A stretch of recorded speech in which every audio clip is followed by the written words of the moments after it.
André, pronto, o pessoal do PIC eu ainda não mandei nenhum questionário, só mandei um questionário, eu vou mandar os outros dois hoje, tá bom?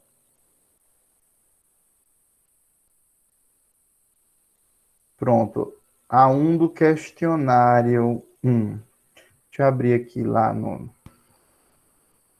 Eu acho que, não sei se o bicho caiu do ar, mas deixa eu abrir aqui o questionário. Cálculo 1. O computador tá doido. Tem um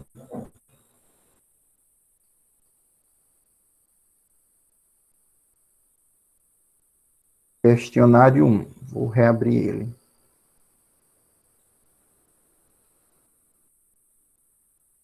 Opa,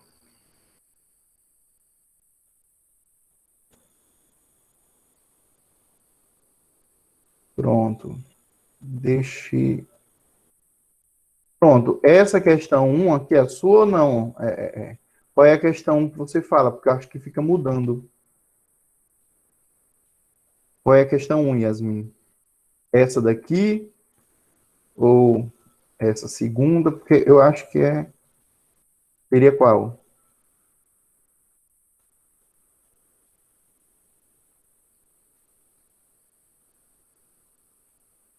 Não está aparecendo? Oh, meu Deus. Desculpa. Ok. Deixa eu fazer isso de novo. Só a gente já começa. Eu fiz um slide bem legalzinho para a aula de hoje. Eu peço que vocês não faltem. Agora foi. Do diagrama de Venn, né? Essa daqui, certo? Ela, né? Ok. Vamos comentar um pouquinho. O que está pedindo é correto afirmar.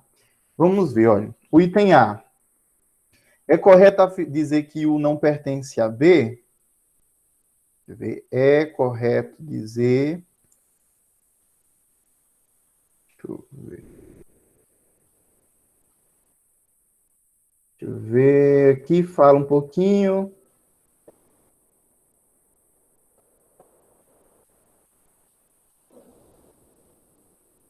Dizer que U não pertence a V é correto? Não, porque o U pertence a B. Né? Olha, o B é essa parte mais roxinha, certo? Tudo que está no roxinho é o B. Então, essa afirmativa é falsa.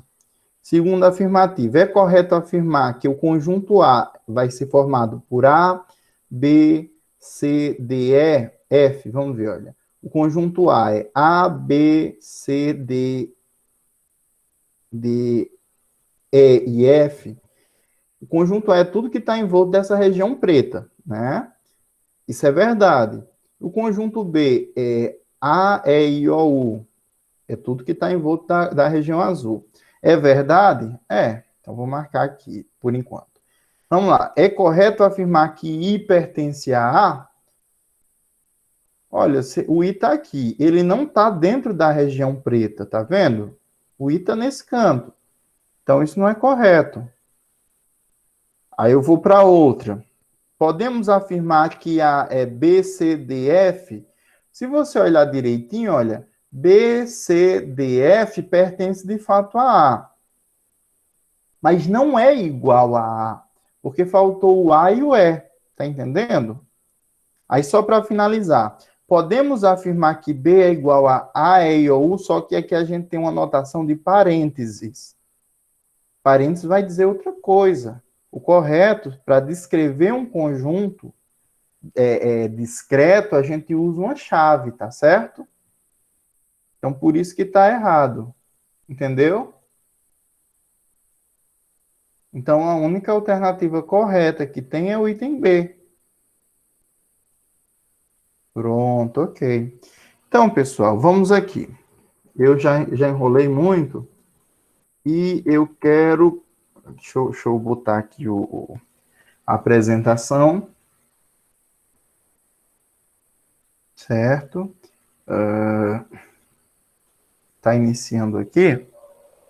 Alguém tem mais alguma dúvida? O parênteses vai querer dizer o quê? A gente vai indicar o parênteses quando estiver falando em conjuntos reais, né? A gente vai ver isso agora, inclusive nessa aula. Deixa eu abrir aqui para vocês. Conjunto, vocês estão vendo, né? O slide. Conjunto dos números reais. Estão vendo? Ok. Certo. Então, olha, na aula passada a gente vai falar sobre conjuntos numéricos hoje, mas na aula passada a gente começou a falar sobre isso. Não deu muito tempo, mas é bem interessante. Só revisando, a gente viu o conjunto dos números naturais, a gente viu o conjunto dos números inteiros, ou assim, viu só por cima, não estou dizendo que a gente abriu, não. Só comentei, ó, esse é o conjunto dos números naturais, esse é dos números inteiros. A gente sabe que o conjunto dos números naturais está contido no conjunto dos números inteiros. A gente sabe também que o conjunto dos números inteiros está contido no conjunto dos números racionais. Isso quer dizer que os naturais também estão nos números inteiros. Ou, em outras palavras, todo número natural é inteiro, todo número natural é racional, né? Lógico, tem uma matemática mais complicada que tem alguns detalhes, mas, de modo geral, a gente não é errado afirmar isso. Né? Aí, pronto. Aí a gente tem um outro conjunto que é disjunto dele, ou seja, não tem nenhum elemento em comum, que é o conjunto dos números irracionais. Né? Se o número é irracional, ele obrigatoriamente não é racional. E juntando esses dois conjuntos, a união desses dois, a gente tem o conjunto dos números reais. Isso foi o que a gente aprendeu lá na aula anterior. Deixa eu ver. Pronto, eu inclusive mandei eu montei um PowerPoint só com o Hotel de Hilbert e com animação, né? Então, olha, deixa eu só comentar uma coisinha. Já já eu vou comentar do Hotel de Hilbert, que é bem bacana, né? Então, o conjunto dos números naturais, ele é representado pelos números, lógico, como eu falei na última aula, vai depender do autor, né? Alguns autores usam zero, outros usam não. Para essa disciplina, isso não vai importar, porque a gente não vai trabalhar com números naturais, né? Mas 0, 1, 2, 3 seriam os números naturais. Uma coisa legal, que não sei se vocês já pensaram nisso, é que nos números naturais estão bem definidas duas operações. Que operações são essas? A de soma e a de produto. Ou seja, se você pega dois números naturais quaisquer e fizer a multiplicação ou o produto entre eles dois, o resultado continua sendo natural. Agora, se você fizer uma subtração, nem sempre isso vai ser verdade. Deixa eu dar um exemplo. Se você pegar, de fato, 3 menos 2, o resultado vai dar 1, que é um número natural. Mas, se você pegar 3 menos 5, essa operação ela não existe aqui nesses números naturais. Então, a subtração ela não é bem definida nesse conjunto. Aí, para resolver esse problema, a gente tem um conjunto dos números inteiros. No conjunto dos números inteiros, a gente tem bem definida a operação de soma, a operação de produto. Por quê? Porque se eu somar qualquer número inteiro entre si, o resultado vai continuar sendo inteiro.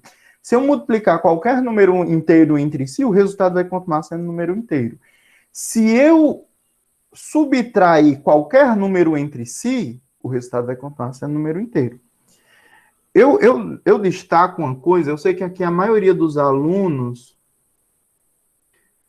Pronto. Mas nessa disciplina é errado usar o zero? Não. Em todo o ensino básico, eu até peço que usem o zero se possível, né? Porque para não confundir a cabeça do povo. Eu estou falando aqui, mas eu espero não estar confundindo a cabeça de ninguém. O zero, pertencer ou não, é uma convenção que vai ser útil dependendo da situação. Eu, daqui a pouco, posso mostrar a vocês como. Então, olha, deixa eu voltar aqui para conversar com vocês e ver um pouquinho de vocês. Eu não sei se vocês já pensaram, mas me respondam aí no chat. Quando vocês viram os números inteiros pela primeira vez, quando adicionou os números negativos para vocês, vocês tiveram dificuldade ou não? Ou tipo, aprendeu de boas? Né? Ou vocês tiveram dificuldade em fazer conto, de vez em quando ainda tem dificuldade de fazer conta de aquelas contas com menos. André, tu é um caso à parte. Não, tô falando assim. Eu lembro que,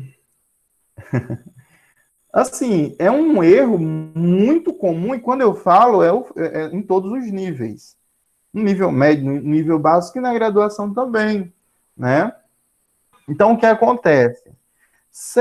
Por que será que existe essa dificuldade? Deixa eu comentar uma coisa com vocês. Não sei se vocês sabem, mas o único conjunto. Deixa eu ver. Se o zero.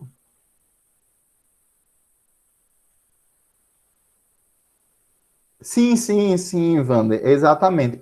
Você pode fazer isso. Né? Eu estou falando aqui na matemática um pouco mais superior, né? Pronto, ok. Então, olha, vamos lá. Ter dificuldade com os números naturais, dos números inteiros, ou os números negativos, como queiram chamar, é algo natural. Inclusive, a história da matemática mostra isso. Para vocês terem uma ideia, a gente tem a matemática há quanto tempo? Desde quando o homem é homem, quando inventou a linguagem, a gente tem matemática. Mas, formalmente, ela só foi aceita, sei lá, 300, 400 anos, 500 anos, mas vou botar 500 para não exagerar tanto. Mas foi depois das grandes navegações que a gente começou a aceitar os números negativos. Até então, era uma questão bem problemática entre os matemáticos. Gente como Newton, gente como Descartes, eles tiveram dificuldades em aceitar a existência dos números negativos, para vocês terem uma ideia. Né? Então, quando você estiver dando aula, por exemplo, de matemática, ou tiver conhecer alguém que vê que tem problema, esse problema é um problema já histórico, né? É muito, eu vou dizer, é muito complicado você abstrair isso daí e começar a aceitar números negativos, né? A gente sabe hoje que eles são formalmente estruturados, mas na época há 500 anos atrás, né? Pronto. Há 500 anos atrás, o pessoal tinha mais dificuldade, tinha dificuldade em aceitar isso daí. Bom, eu não sei bem se Newton, talvez seja. Eu estou confundindo Newton com. Como é o nome do cara? Com Fibonacci. Eu vou confirmar com vocês, certo? Mas olha, como foi que os números inteiros eles começaram a ser aceitos? Na época de grandes navegações, tem tudo a ver, inclusive, com grandes navegações e economia. Eles começaram a trocar muitas mercadorias. Foi na época do mercantilismo, né, que a gente sabe que a valorização do ouro, que o país que tivesse mais ouro tinha mais poder. E essa comercialização obrigou eles a aceitarem essa aplicação matemática dos números negativos. Inclusive, quando a gente vai citar exemplos de números negativos, geralmente a gente associa a quê? A gente associa com um débito e crédito, né? E essa foi uma das origens históricas de números negativos. Eu não estou dizendo que naquela época não tinha mecanismo para usar números negativos. Eles faziam um macete lá, um negócio lá nas contas, que no final dava certo. Inclusive, eles usavam, olha, deixa eu mostrar aqui a vocês, para resolver equações desse tipo, olha, deixa eu ver, 2 mais x igual a 5. Como é que eu posso resolver isso sem passar o 2 para o outro lado? Porque quando a gente faz isso daqui, na realidade a gente está fazendo o seguinte, a gente está somando 2 desse lado e está somando 2 desse outro, né? Aí esses dois se anulam e fica desse jeito aqui, né? Mas como é que a gente poderia fazer sem usar esse macete? Eu não sei, né? O ábaco não dá para fazer números negativos, não. Pelo menos até onde eu... Na realidade, o ábaco dá para fazer tudo, eu que não sei fazer, né? Mas especificamente na matemática europeia, né? Eles não utilizavam os números negativos até 500 anos, mais ou menos, atrás, né? Mas provavelmente o ábaco dá para fazer tudo, talvez até isso. E a matemática dos árabes era muito mais avançada do que a matemática europeia, muito mais avançada. O que a gente tem hoje na matemática europeia, a matemática hoje no mundo, é graças praticamente aos árabes, né? Provavelmente no árabe devia dar para fazer, mas a matemática do pessoal da Europa não tinha essa habilidade. Tanto é os números romanos, né? Pensa uma coisa horrível, são os números romanos. Coisa mais feia do mundo, né? Então, olha, aí a pergunta, como é que eles resolviam esse problema? Era simples, olha, se você tiver x mais 2 igual a 5, uma solução seria x mais 2 igual, aí ele olhava aqui um número que fosse igual a 2, ele pegava 5, do lugar de 5 ele colocava 3 mais 2. Aí entrou um negócio chamado lei do corte, que era se tivesse de um lado, se tivesse do outro, eles podiam cortar. Então, eles usavam esse método aí para resolver, né? Então...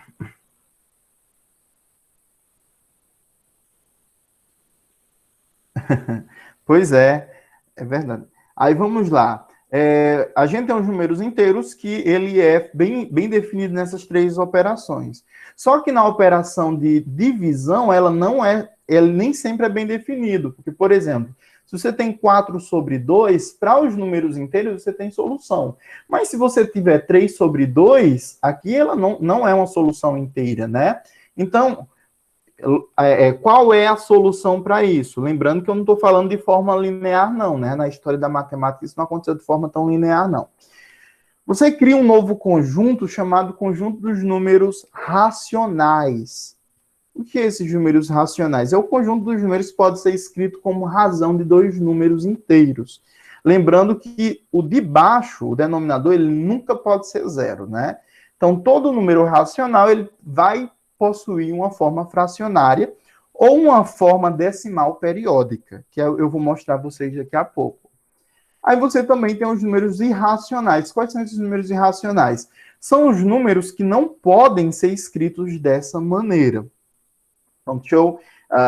aí, como eu estou falando, né? Todos os números racionais podem ser escritos tanto em fração como decimais periódicos. Deixa eu mostrar alguns exemplos. Para começar, o 1. Deixa eu ver aqui se alguém falou alguma coisa. O número 1. Esse número 1 é um número racional? Ou vou voltar antes. A gente sabe que é um número natural, ok. A gente sabe que é um número inteiro, ok. Mas ele é um número racional? Eu acho que na aula passada, inclusive, perguntaram como é que eu mostro. Deve ter demonstração por indução finita. Porque, assim, pegar casos particulares não é suficiente para demonstrar alguma coisa, né? Mas eu quero apresentar uma maneira diferente de escrever todos os números. Mas eu pergunto, o número 1 é um número racional? Pronto, aí responderam aqui. De fato, o número 1 é racional porque ele pode ser escrito como fração, né? Por exemplo, 10 sobre 10, ou o número A sobre A, né? Qualquer número A sendo A diferente de zero. É uma fração. Ele tem uma forma periódica?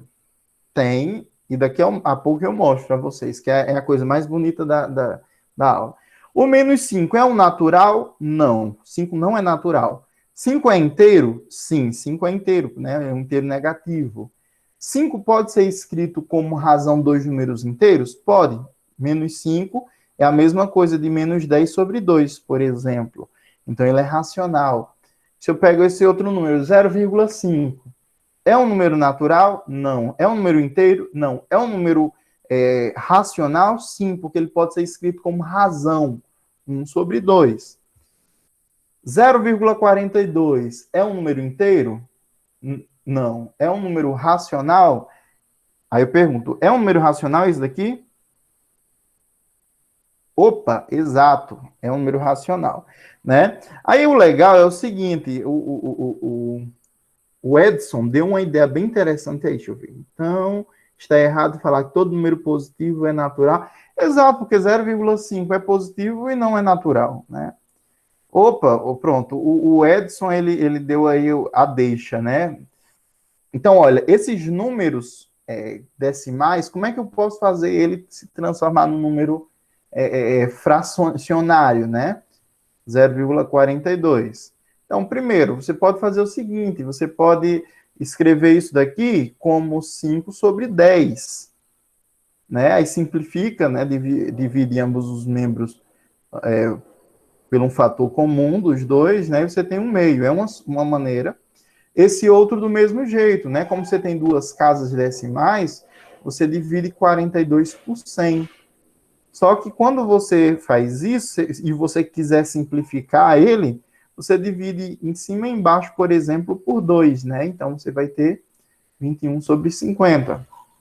É uma maneira bem inteligente essa, né? Ok. Aí a pergunta, 0,55555. Eu sei que ele não é natural, eu sei que ele não é inteiro, e eu sei que ele é fracionário. Lembrando que eu posso escrever os racionais periódicos dessa maneira, 0,5 e bota um tracinho em cima para indicar que ele se repete muito, né? Mas eu pergunto a vocês, alguém aí sabe uma técnica para transformar números periódicos em fração?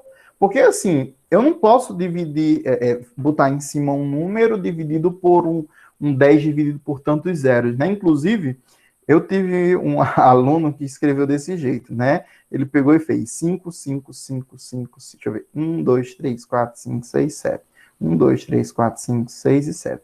E dividir por 1, 2, 3. Aí, pronto.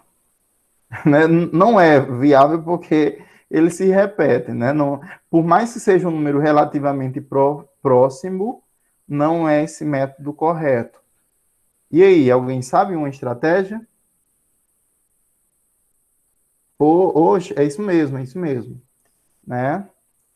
Uma maneira é... Pronto. É, exatamente.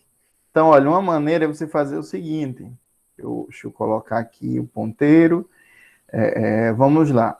Uma possibilidade é fazer 5 sobre 9. Mas, professor, e se eu não souber disso?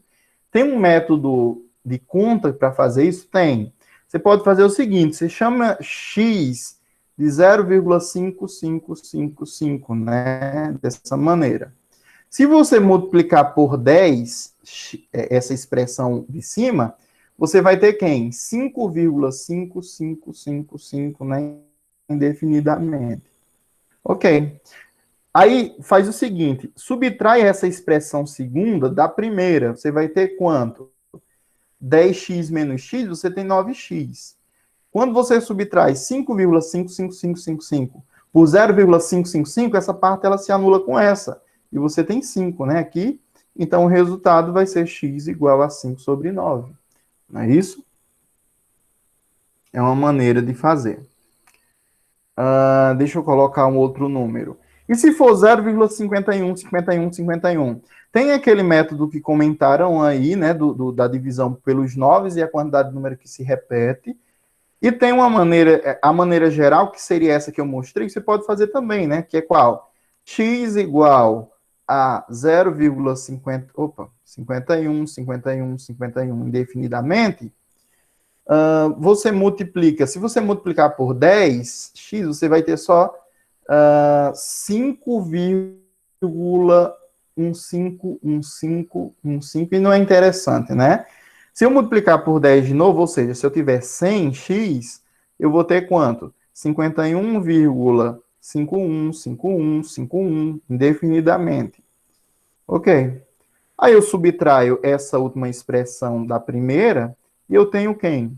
Eu tenho 99, porque 100 menos x é 99x. E aqui eu tenho essa parte menos essa outra. Então, eu tenho um 51 aqui.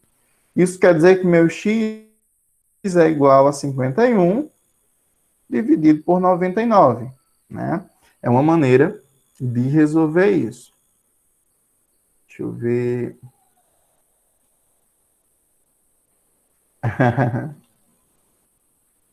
O 10 é fixo na questão, Ronildo, deixa eu ver, para achar o valor. Eu não entendi. Você está falando esse 10x? Esse 10x aqui? Pronto, olha. Na realidade, eu estou multiplicando essa expressão por 10. Mas por que eu estou multiplicando por 10? Porque naquela multiplicação de 10, existe a possibilidade de andar com a vírgula, né? A vírgula, ela salta uma casa para... quando você multiplica, ela salta para a esquerda, não é, né? Uma vírgula... para a esquerda. Não, para a direita, desculpa.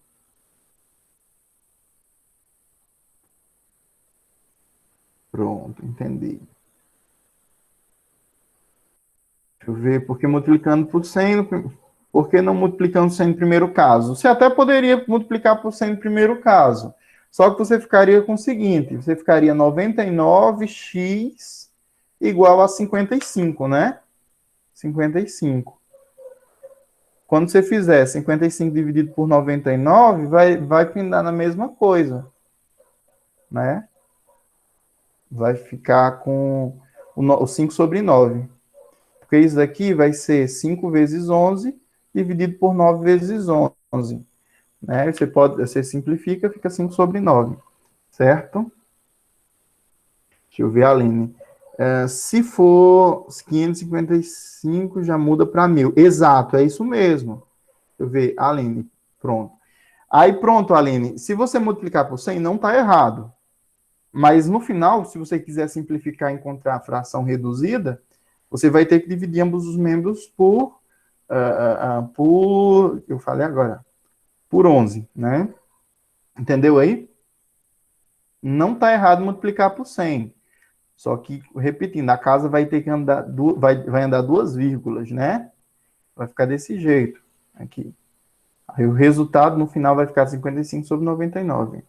Ok. Então, dando continuidade, só para terminar aqui, né? E se eu tivesse 0,99999, enfim, como é que eu poderia fazer isso daqui? Deixa eu apagar tudo para ficar melhor. Meu pai. Deixa eu fazer o seguinte, que talvez seja mais prático até.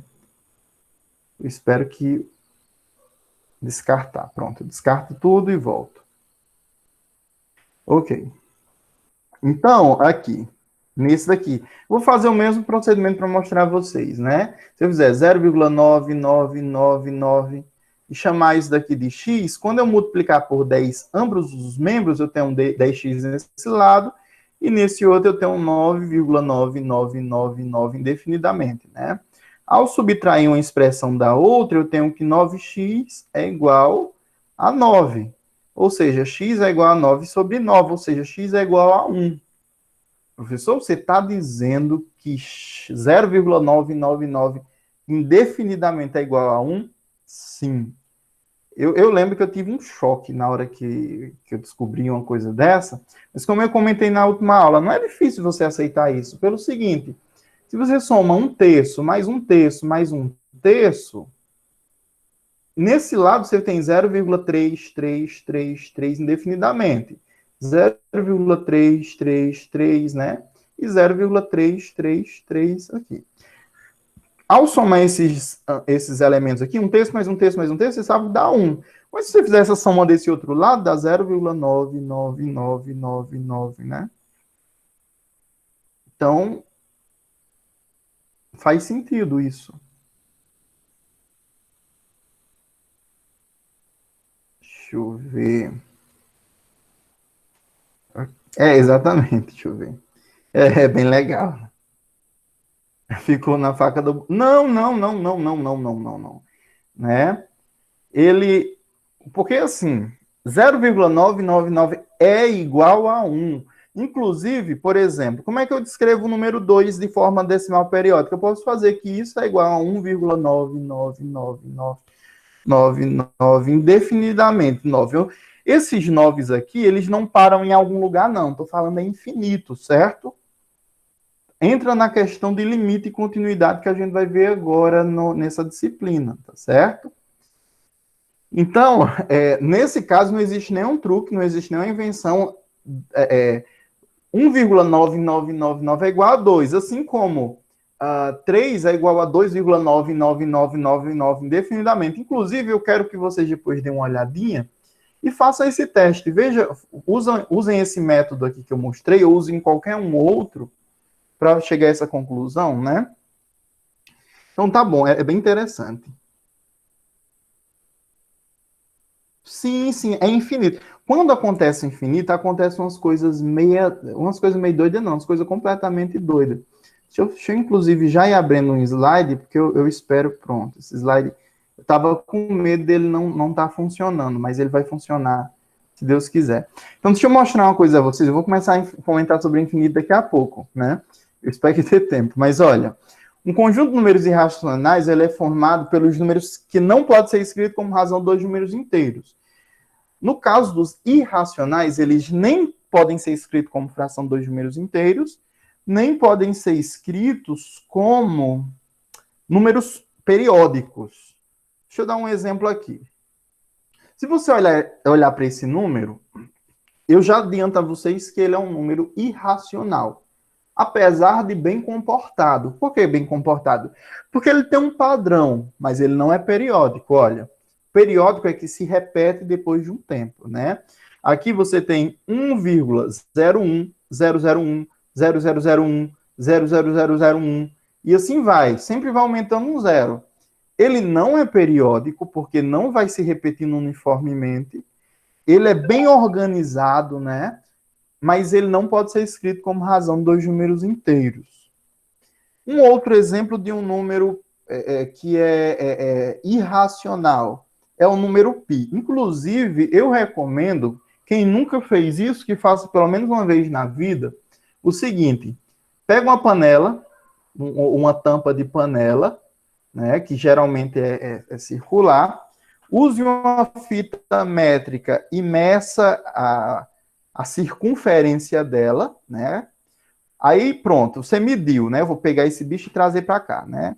Ficou esse traçozinho aqui, esse bicho, né? A circunferência dela. Eu estiquei esse bicho. Depois, divida pelo diâmetro, que é o diâmetro, a extremidade, né? Duas vezes o raio, ou seja, de uma ponta a outra da panela. Aí você meça o diâmetro. Quando você fizer essa divisão da circunferência pelo diâmetro, você vai ter algo aproximadamente a 3,1, 3,2. Alguém vai dizer, professor, mas quer dizer que o π é 3,1, não é 3,14, não? Não, quer dizer que sua régua está com problema. E, na realidade, toda régua do mundo tem problema, né?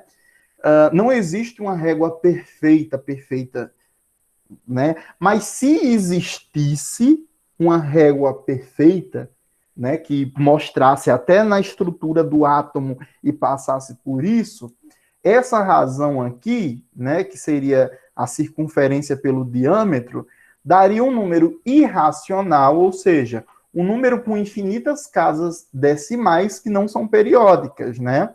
Que é 3,14, 15, 926, 53, 58, 97, 93, e aí segue indefinidamente.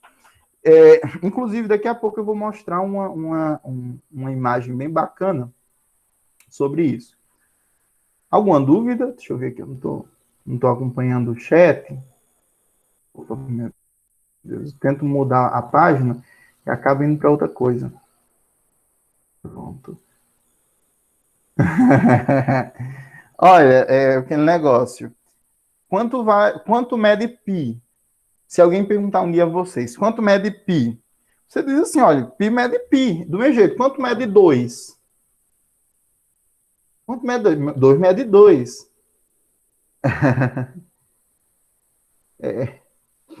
Mas olha, π é um número. Π é um nome, tipo, igual que o 2 mede 2. A questão é o seguinte: π é um número irracional. A gente pode aproximar de 3,14, dependendo da situação, Lucas. Não tem problema de você aproximar de 3, inclusive, no Enem, algumas vezes aproxima de 3, né? Mas, assim, é importante que a gente saiba que o que é π? Π é um número irracional. Do mesmo jeito, se eu disser, quanto é um terço? Você vai dizer, 0,33333, né? Você vai dizer isso. E quanto é π? Π é 3,14, 15, 926, 53, 58, enfim, aí segue indefinidamente. Não tem fim. Você pode passar a vida inteira. Pode passar a vida inteira, mas não tem fim. Inclusive, tem um aplicativo bem bacana que você consegue encontrar a data de nascimento dentro da casa de pi, né? Eu acho que com o pessoal do pi que eu já mostrei. Na próxima aula eu posso indicar para vocês.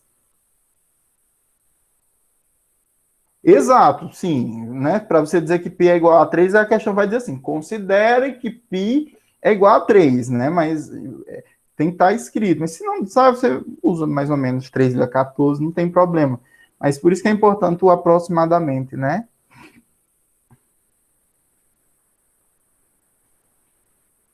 Deixa eu ver. Não, no primeiro número não tem como ter fração, porque ele é um número irracional. Números irracionais são aqueles números que não são periódicos. Se não existir uma periodicidade, não tem fração, tá certo? Não tem fração. Ok. Um outro número, raiz de 2. Esse número é bem interessante, inclusive existe uma anedota, eu não estou dizendo que é uma coisa verdade. Deixa eu ver. Pi, mas pi tem... Calma, pi não tem pi não tem uma fração. Na realidade, pi ele pode ser escrito como séries infinitas, né? Pi não tem, não tem. Assim como qualquer, por exemplo, eu poderia escrever esse primeiro número como uma série infinita. Eu não vou, sei lá, o somatório, eu acho que seria de sempre está aumentando 2, é uma potência de 10, né? Mas enfim, eu não vou fazer isso agora porque é uma coisa de análise real e vocês iam ficar confusos. Vou deixar nesse coisinha simples por enquanto. Pi não tem também uma fração. Mas isso aqui não é uma fração. Não? Sim, mas eu estou falando a fração de dois números inteiros. Né? Essa circunferência não vai ser um número inteiro. Mas minha régua deu que o número inteiro. Sua régua ela não está pegando até o átomo, até a estrutura atômica, não. Tem um erro na sua régua, tá certo? Ok. Vocês já ouviram a anedota da raiz de 2, ou a história da raiz de 2? Pronto. Pronto, deixa eu contar rapidinho. Eu não estou dizendo que isso aconteceu. Essa história tem muita gente que conta como se fosse isso que tivesse acontecido. Não foi, ou melhor, muito provavelmente não foi. Mas é uma história bem curiosa, né? Não sei se vocês sabem, na Grécia Antiga existiu um grupo que acreditava na perfeição dos números. Esse grupo eram os pitagóricos, né? Um dos seus guias ou líderes provavelmente foi Pitágoras, se é que ele existiu, tá certo? Exato. Aí o que acontecia? Eles acreditavam que o número era perfeito e gostavam eles acreditavam que todo número pode ser escrito como razão de dois números inteiros. Até que um dos discípulos, até um desses caras, ele fez o seguinte: Pitágoras, vem aqui. Isso é uma história, não estou dizendo o que aconteceu, não, viu? Ele disse: olha, se você tiver aqui uma reta, 0, 1, 2, 3. Aqui em cima dessa reta vai caber todos os números que podem ser escritos como fração de 2? Aí Pitágoras, vai ser preenchida por, ou melhor, todo mundo pode ser escrito como fração? Pitágoras, vai. Aí, por que Pitágoras? Aí Pitágoras mostrou. Isso é o seguinte, olha, se você tem, por exemplo, de 0 até 1, aqui dentro é um infinito. A metade de 0 até 1 é 1 meio. Ok, é verdade. A metade de 0 até 1 meio é 1 quarto. Aí você tem 1 oitavo. Aí, 1 sobre 8. Deixa eu dar um zoom aqui, né? De 0 a 1 sobre 8. 8. Se você dividir de novo, você tem 1 sobre 16. 1 sobre 32. Você pode fazer indefinidamente de maneira a preencher todos esses pontos. Não estou dizendo que isso é verdade, não, viu? Estou só contando a história. Aí o amigo de Pitágoras, ele disse assim: tem um problema, Pitágoras. Qual? Respondeu Pitágoras. Nessa reta está o número raiz de 2. Como assim está a raiz de 2? Não, tá não. Raiz de 2 não é um número racional. Deixa eu mostrar a você. Eu pego um pedacinho dessa reta, eu faço um triângulo com esse lado 1, esse lado 1 também. Eu escrevo essa diagonal pelo teorema seu teorema, né? Essa diagonal vai medir quanto? Né? Você sabe que o quadrado da hipotenusa é igual à soma do quadrado dos catetos, né? Esse aqui é o teorema de Pitágoras. Então, x ao quadrado é igual a 2, ou seja, x é igual a raiz de 2. Raiz de 2 não é um número racional. Se eu pegar um compasso e girar ele vai estar em cima dessa reta, ele não é um número racional. A reza a lenda que Pitágoras convidou ele para um banho e matou afogado. E, e matou o cara afogado, porque mostrou um problema nos números, né? Está bom. Mas isso é só uma anedota, né? Que a gente exagera muitas vezes só para chamar a atenção do povo. Mas isso é uma coisa interessante, que mostra o seguinte: na reta real, você tem todos os números. E com os números racionais, por mais que você consiga preencher muito bem, sempre colocando elementos lá dentro, a reta ainda assim vai ter buracos, né? Se você preencher só com os números racionais, a reta vão faltar números aqui, certo? Aí vamos lá. Aí pronto, o conjunto de números reais é formado pela reunião dos números irracionais com os números racionais representados dessa maneira. A gente pode dizer dessa forma, então, que os irracionais, ele pode ser escrito também como a intersecção dos reais e dos números racionais. Aqui é um exemplo, não sei se vocês conseguem enxergar, mas no número π, ele não está completo, logicamente, porque o universo não caberia, porque são casas infinitas. Mas começa aqui, 3,14, 15, aí segue, né? Cada uma linha dessa tem um bocado de bichinho aqui, termina em 75, mas enfim, foi só para ilustrar vocês que isso daqui é um pequeno pedacinho de π que é infinito. Na realidade, não tem nem como mensurar, né? Porque é uma coisa infinita. Aí vamos lá. Deixa eu perguntar uma coisa a vocês, e o pessoal do PIC não respondam. Existem infinitos maiores do que outros infinitos? Como assim? Eu sei que nos números naturais existem infinitos números. Eu sei que nos números inteiros também existem infinitos números, e dentro dos números inteiros tem os números naturais. Será que eu poderia dizer que existem mais números nos números inteiros do que nos números naturais? Será que eu posso afirmar isso?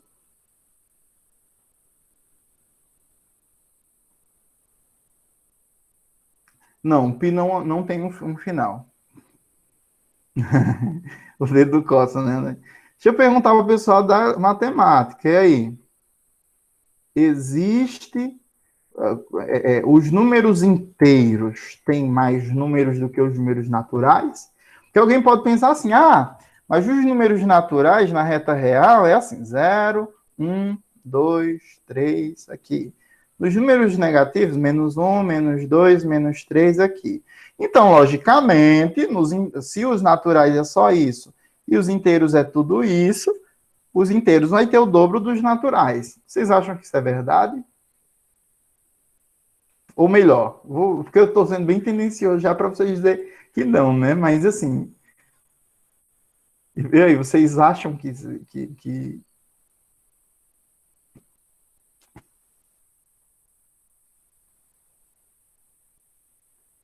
Como nós sabemos que os irracionais não têm final? É o seguinte, na realidade, todo número não tem final. Se você for pensar, ele pode ser entendido como uma série convergente de um número, né, com infinitas casas, periódicas ou não. Todo número pode ser escrito como casas decimais infinitas. Concorda? Por exemplo, 1 pode ser escrito como 0,99 infinito. A questão é que os irracionais, eles são decimais, só que não periódicos, entendeu? E o pessoal está com medo de responder, é? Deixa eu contar o que aconteceu comigo. Eu estava dando aula na graduação, nossa, eu só tenho 15 minutos, né? Eu estava dando aula na graduação no primeiro ano, eu lesado, aí eu soltei essa pérola, né? Que os inteiros têm o dobro do tamanho dos naturais. Para qualquer pessoa, isso faz muito sentido. Só que quando a gente trabalha com infinito, não acontece isso. Né? Alguns infinitos são maiores que outros? Eu vou deixar essa pergunta em aberto, mas a princípio eu quero dizer que apesar de ser muito intuitível, apesar dos naturais serem um subconjunto dos inteiros, os naturais têm a mesma, vamos dizer assim, têm a mesma quantidade de elementos, Eu não vou usar esse nome porque esse nome não é bem correto. O correto seria cardinalidade, ou seja, o tamanho do infinito dos naturais é igual ao tamanho do infinito dos números inteiros. Assim como dos números racionais. É muito contraintuitivo, mas eu consigo mostrar que a quantidade de números racionais é a quantidade de números naturais. Certo? Calma, calma. Então, olha, já os números irracionais, quando a gente consegue fazer essa relação, existe uma coisa chamada enumerabilidade. É uma coisa que vocês vão ver lá na frente, eu não vou esquentar a cabeça de vocês com isso, não. Mas eu já adianto que o infinito dos irracionais é maior do que o infinito dos números racionais, tá certo? E é do mesmo tamanho dos números reais. Mas para ilustrar isso, eu queria contar novamente uma história. Hoje é o dia da história, né? Mas é uma coisa bem rápida, é o Hotel de Hilbert, e eu acho que hoje a gente termina a aula. Depois disso a gente termina a aula. Mas eu preparei um slide, na realidade eu usei um vídeo do TED, né? Mas eu transformei ele em GIF porque não estava em português, e eu só peguei um pedaço dessa historinha, né? Que é chamado Hotel de Hilbert. Que alguém já ouviu falar? Eu acho que o Edson comentou aí. Mas alguém já ouviu falar? Ok. Jéssica, Vander. E aí? Alguém já? Não. Mais alguém? Lucas. Oh, pronto. Ok, tem. Pronto.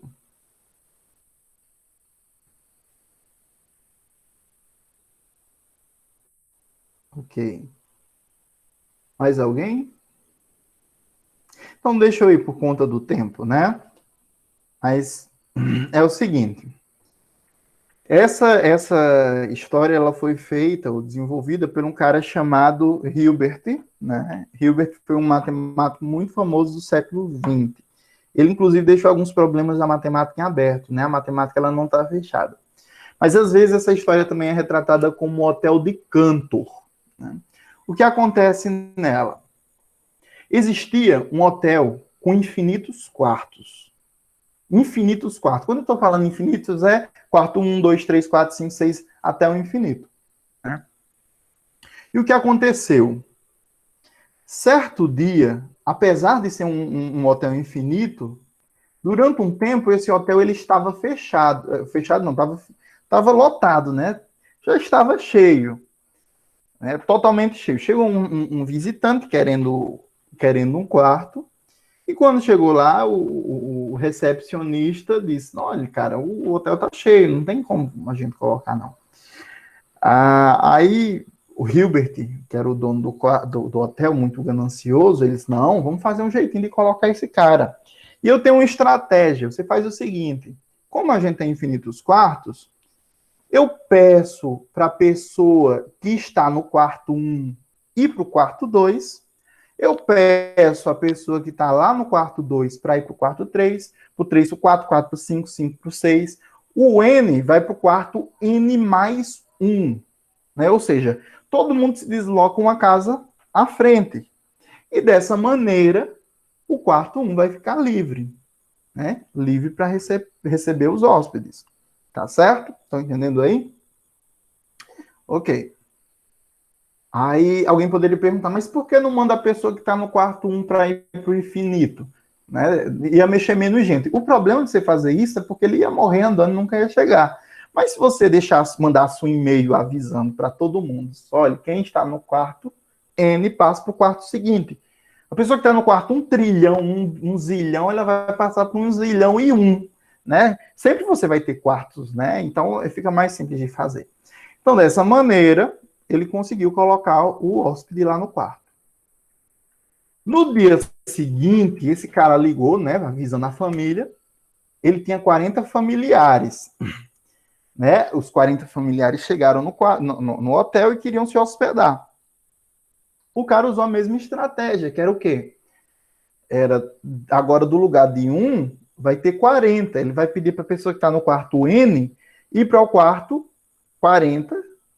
No caso, N mais... No caso, a pessoa que está no quarto 1 vai para o quarto 1 mais 40. A pessoa que está no quarto N vai para o quarto N mais 40. Né? Então, dessa maneira, os 40 primeiros quartos vão ficar vagos e ele vai conseguir colocar alguém. O problema é que cada uma dessas pessoas ligou para os seus amigos, avisou no grupo do WhatsApp, enfim, disse, olha, que tem um hotel vago e tal. E chegou um ônibus com infinitas pessoas. Chegou um ônibus que continha infinitas pessoas. Um ônibus lotado de gente, infinitas, né?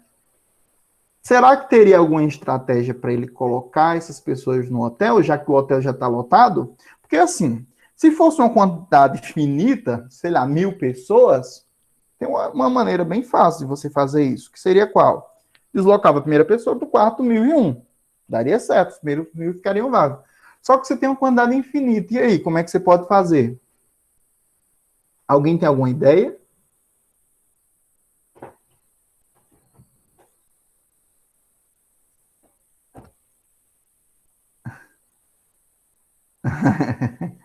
Então,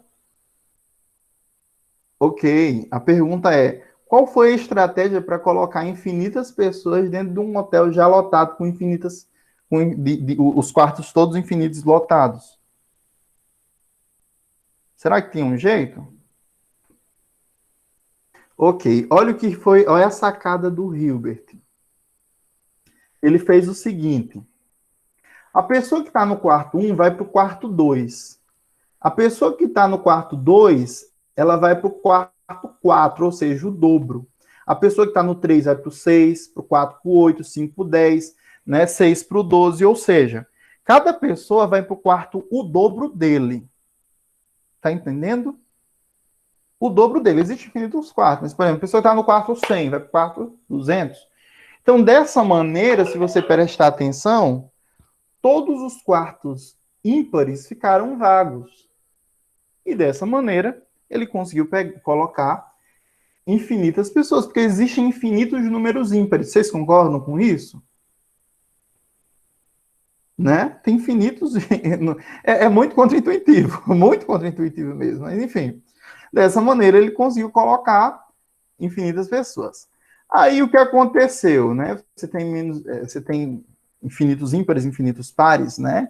Só deu para trabalho para a pobrezinha da faxineira, que esse bicho está mostrando. Enfim, eu não vou contar o resto, mas eu sei que o Hilbert ficou muito rico, né? Ficou nadando em dinheiro, mas essa história continua, certo? Eu não vou terminar não, porque vai ficar mais complicado. Mas no dia seguinte eu já aviso que chegou infinitos ônibus, que cada ônibus tinha infinitas pessoas, né? Depois se alguém tiver curiosidade, eu conto o que aconteceu. Tá certo? Espero que vocês tenham gostado dessa historinha. Mas o que eu quero dizer a vocês, existem infinitos maiores do que outros? Vou me basear na solução que o Hilbert usou. O seguinte, olha, como é que eu sei que um conjunto tem a mesma quantidade de outro? Se fosse um conjunto finito, eu contava, eu comparava. Por exemplo, porque eu sei que eu tenho 5 dedos? Eu comparo com 1, 2, 3, 4, 5. Eu faço uma bijeção, uma relação do meu dedo com o número. O número ele não existe em si, mas eu posso representar. Por exemplo, porque eu sei que eu estou com 2 canetas aqui. Porque essa caneta eu relaciono com um, essa eu relaciono com outro. Então, para contar conjuntos, eu posso fazer a mesma coisa. Né? Eu relaciono com os números naturais. Se eu conseguir contar com os números naturais, então eu concluo que aquele conjunto ele vai ter a quantidade de elementos naturais. Deixa eu mostrar a vocês. Se eu pegar os números inteiros, 0, 1, 2, 3, 4, vou até 4, né? E menos 1, menos 2, menos 3, menos 4, aí segue infinitamente, né? Como é que eu poderia relacionar isso daí de maneira única, de maneira que não sobre nem falte ninguém com os números naturais? Simples, né? Eu pego vou considerar o zero como natural nesse caso, né? 0, 1, 2, 3, 4, 5, 6, 7, 8, 9. Pronto, aqui eu acho que é o suficiente. O zero vai com zero, né? Mas eu vou fazer o seguinte, os números ímpares vão com os números negativos, ou seja, 1 vai com menos 1, o 3 vai com menos 2, o 5 vai com menos 3, o 7 vai com menos 4, né? Então, dessa maneira, como existem infinitos números primos, eu consigo relacionar com todos os números negativos. Agora, os números positivos eu relaciono com os números pares, né? O 2 vai com 1, o 2 vai com 4, né? O 6 vai com 3, o 8 vai com 4. Então, olha, eu consegui fazer uma relação que nem faltou nem sobrou ninguém. Se eu conseguir fazer essa relação e não faltou nem sobrou ninguém, quer dizer que tem a mesma quantidade de elemento. A gente não chama dessa forma, a gente chama de cardinalidade, tá certo? Os conjuntos têm mesma cardinalidade. Vocês entenderam mais ou menos? Não se preocupe não, que isso não vai cair em cálculo, não.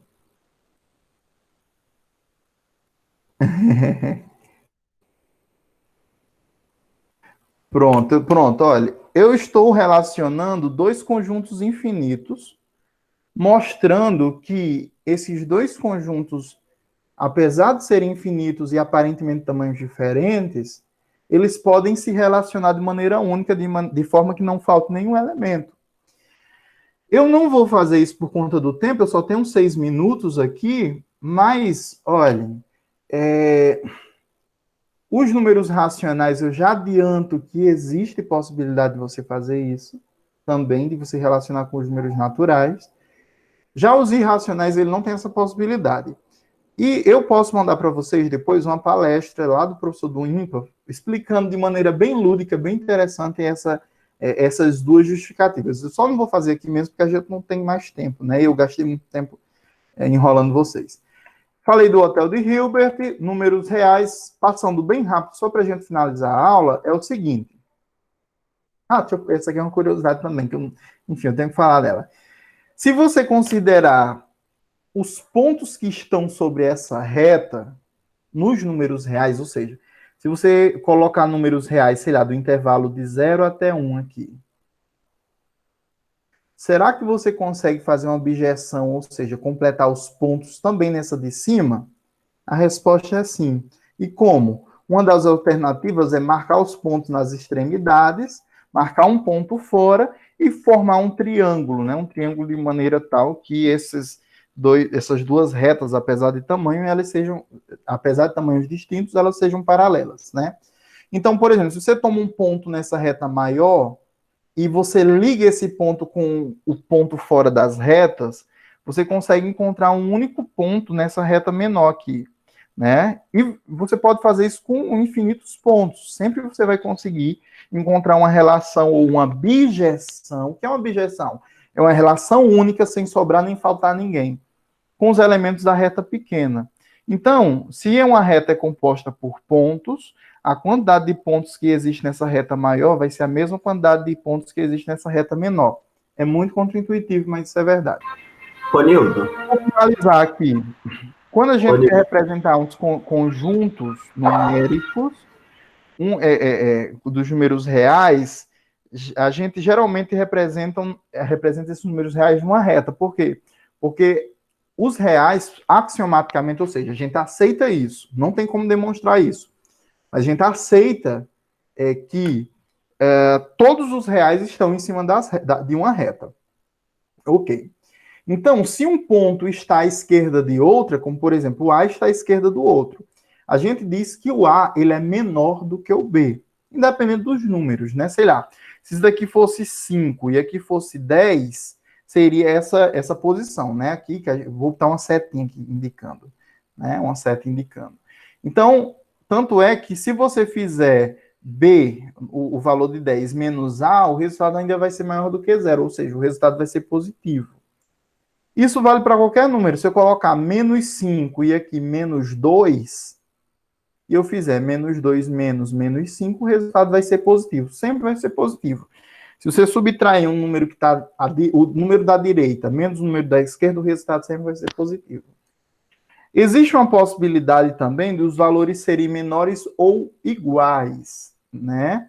Ou seja, A ser menor ou igual que B, que implica dizer que B é maior ou igual que A, significa que existem duas possibilidades. Ou A é menor do que B, ou A é igual a B. Um exemplo disso é que, por exemplo, 7 é menor do que 7,4. E 7,4 é menor do que 7,5. Menos 3... Opa, tá errado isso aqui. Deveria ser menos π, desculpem, viu? Menos 3 é maior do que menos π. Por quê? Se você olhar na reta, menos 3 é aqui, menos π vai ser menos 3,1415,926, né? Ele está à esquerda de menos 3. Raiz de 2 é menor do que 2. É correto dizer também que raiz de 2 é menor ou igual a 2. Professor, mas raiz de 2 não é igual a 2. Sim, mas ele é menor. Quando você tem esse símbolo de menor ou igual, tanto vale uma coisa quanto a outra. E dizer da mesma forma que 5 é menor ou igual que 5 é verdade. Por quê? Porque uma das possibilidades é verdadeira, tá certo? Quando a gente representa intervalos, a gente está falando agora de números reais. Os intervalos que a gente vai trabalhar aqui nessa disciplina, no resto do curso, vão ser sobre números reais, sempre, né? E quando esse intervalo é aberto, ou seja, quando eu estou pegando valores entre um valor e outro, e eu quero excluir essas extremidades, eu uso essa notação de parênteses. Por isso que eu não posso usar notação de parênteses naquele exemplo que, lá do questionário, né? Ok. Então, aqui eu estou dizendo que um intervalo que inicia em A e termina em B, só que ele não pega as extremidades. Quando pega as extremidades, eu uso um cochete. Só uma observação. Talvez vocês já tenham visto essa notação, mas dessa maneira, os cochetes virados para o lado de fora. É a mesma coisa, certo? Aí pronto, a gente tem algumas representações desses conjuntos. Quando eu tenho um conjunto aberto, AB, né, eu estou dizendo que eu estou pegando os elementos X que pertencem a esse conjunto dos reais, tal que X está entre A e B. Eu uso uma bolinha aberta para B, e os valores que X pode assumir, ele está aqui dentro desse intervalo, dessa região. Se eu pego o cochete, né, eu estou dizendo que X ele é menor ou igual que A, ou melhor, é maior ou igual que A e menor ou igual que B. Então, nesse segundo caso, o A está aqui, né? O B está nessa outra extremidade.